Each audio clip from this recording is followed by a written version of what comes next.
கோவை மற்றும் மதுரை நகரங்களில் metro rail அமைக்கப்பட வேண்டும் என்பதே தமிழ்நாட்டின் நிலைப்பாடு என்று வருவாய்த்துறை அமைச்சர் செங்கோட்டையன் தெரிவித்துள்ளார்.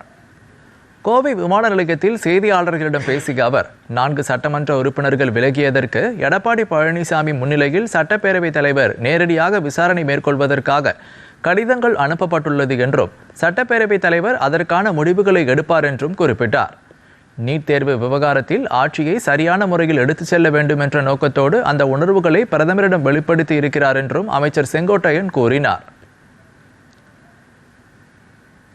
நீட் தேர்வை பொறுத்தவரையிலும் எங்களுடைய கட்சியினுடைய முதல்வருடைய கொள்கை முடிவு அதுதான்.